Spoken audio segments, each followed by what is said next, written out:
Hello, everyone watching on YouTube and listening on Spotify. It's another episode of NRG Insights. And for those that don't know, we get influential people from across the financial services market, whether that be lending, broking, or ancillary products. I never believed in social media up until probably the last 2 years or so. And it really took by storm. And I was like, wow, you just don't realize how much work is available when you put yourself out there, really.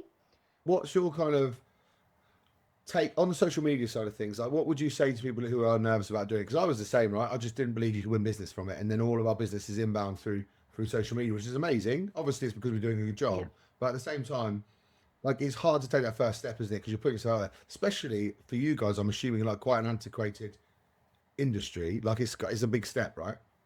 Yeah, for sure. I had Rosalia. I don't know whether you've heard of her, Rosalia from Manuka Media. Like Ross, you've been on the podcast a couple of times. Yeah, so I actually had her, to be honest, and she was like, let's just throw yourself out there and just be who you are. There's no reason to wear like a suit or a shirt or anything like that. And I totally get that. The way I work, I am in t-shirt and jeans. So I think the more I put myself out there, the more everyone's like, oh my God, you're so approachable, or you don't look like a solicitor. And I think that's just so warming to be on the other side. And just be like, I can actually pick up the call and speak to her. Otherwise, I have some clients that say to me, good God, I can't even speak to my solicitor because I'm so intimidated. So I think if you kind of put that approach out there and just be like, you are on an everyday basis, people just warm to you, I suppose. Wherever your end goal is, don't be put off by the journey. Don't rush into it. I see quite a few people nowadays that they chase titles sometimes and they just want to get to the top as quickly as possible. And although you might get to the top quicker, it will be a harder task when you are at the top. Yeah. And they don't always get there either. I think if you don't enjoy that journey, you don't get there. You've been in it a long time considering how young you are, but you must see it now, especially I wouldn't even say the next generation because you are in that generation, but this instant gratification. And we speak to people all the time in recruitment where they want everything now. They want your job now. And actually, they don't see that you grafted for 5 years in admin before you even got a sniff at sales. Yeah. And then even in that, you had to do another 2 or 3 years before you even got the BD job. Like, it's graft, isn't it? You've got to, and you got to accelerate those other jobs. And yeah, that's the thing. I mean, it was hard work as such, just kind of putting in the overtime or putting in the extra work every day to get noticed as an admin to then get that opportunity to build up. Yeah, I love it when people say that as well, because you need, I don't think we sell it enough. Like, it's fucking hard to get promoted. You've got to do the job better than everyone else that's in your same position, and you've got to work hard at it. But everyone will look at it like, oh, that's an easy transition. You've gone admin, BD, but not everyone has. So it is, it's an accolade to you and how hard you're working at it. But on that, like traits wise, if someone is in that position at the moment, what are managers looking for, or what do you think are the best character traits for? Why can't I say character traits when it comes to wanting to move up the ladder? I think as in terms of in a sales background as such. Yeah, either or, just moving up the ladder when it comes to financial services. What do you think, character wise? What do you think people need, or why are people potentially not getting to the next place? I think the hard work, of course, is essential in any role and any progression that you're looking for. Yeah. Knowledge is another thing. I think rather than kind of going through the paces and going into work every day and doing your job and then leaving, actually putting in the extra work to kind of let's learn all the criteria. Let's actually be one of the strongest in the team. I'm not perfect, and I need to constantly be learning. The workforce is really diverse and it's changing all of the time. Yeah. What was that leadership-wise 10 years ago isn't as relevant now, right? It's just how people are motivated and that kind of thing. Yeah, and even if you look at my son who's about to go into financial services at London and Country, which I'm really chuffed. Yeah, he starts there in 2 weeks' time. I kind of look at his age, and then I look at, the demographic of my team, and I've got a really mixed demographic from age, gender, etc. And, the workforce that are coming in and how they want to behave, what their expectations are, how they want to be led, managed, all of that. maybe very different to the generation that I'm kind of used to managing. And I am seeing, and I'm learning all the time, and I'm learning from me people. Like they are making me who I am. I get curious if I don't understand something, you know, whether it's, you know, a religious aspect, or whether it may be like a gender aspect, or it can be anything that's diverse out there. I'll say, help me to understand, you know, you as a person, help me to be better at understanding, you know, your cultural beliefs, differences, and I just get curious because I don't pretend to know it all. I can go Google stuff, but won't give me the answer. It'll give me all these flat answers. I'm like, you tell me, and then help me to understand you. What's the magic that is getting not maybe get your phone to ring, because we still got to ring out, but what is the magic that's getting people interested in you? What do you think you have to do? What sets you apart? Or not just you, but I mean in general. Well, first things first, I mean, I think you've got to believe in it. I'm a very big advocate of that. If you take in a sales gig, you don't believe in the product, you're going to struggle. Second thing, you've got to enjoy it. So, I mean, for me, I mean, just I don't want to digress too much because I don't want to hear chat finance, but I used to knock doors doing enforcement.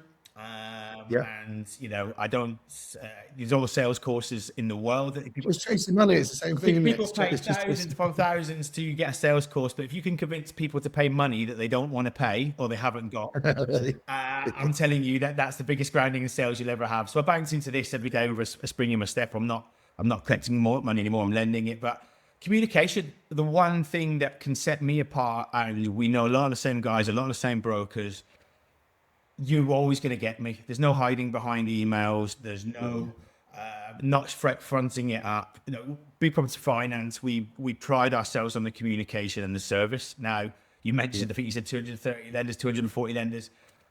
That's not even including those little family offices. I mean, there's probably 5 more that have popped up while we've been sitting here. But let me tell you, mate, we've been going. Go out to next week, so there'll be 250.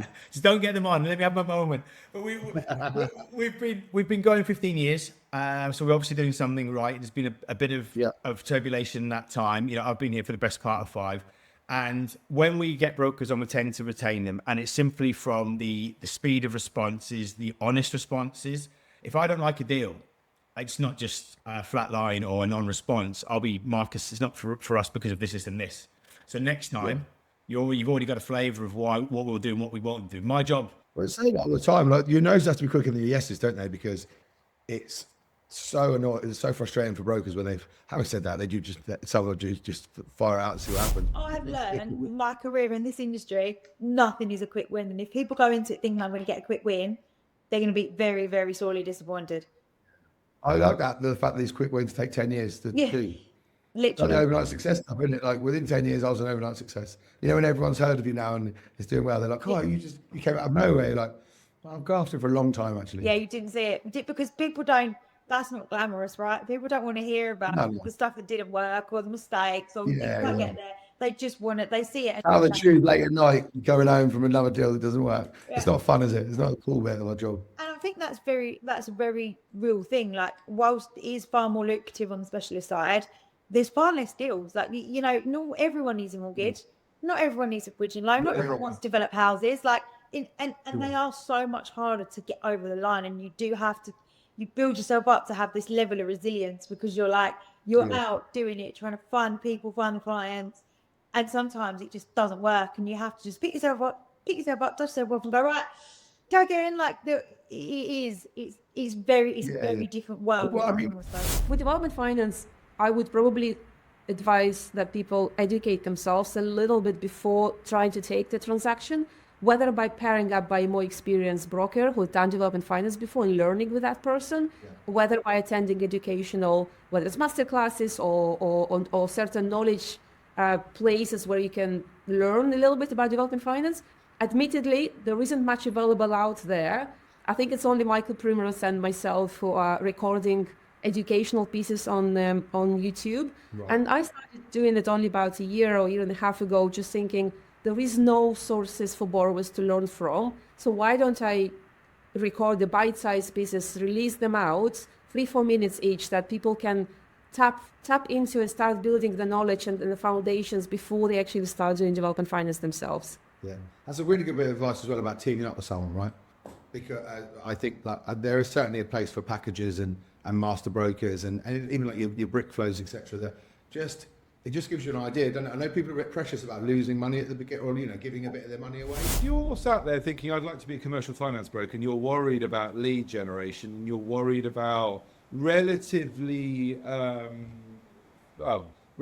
low risks to the role, then you're not worrying about the right things. What you should be more worried about is the economy, understanding how interest rates affect commercial yields, understanding what an operational business is, how to value a hotel off the back of trading figures, how to do a residual land loan calculation off the back of a valuation, or things like that is what you should be worried about. Leads are not a problem. There's lots of people that want to do business.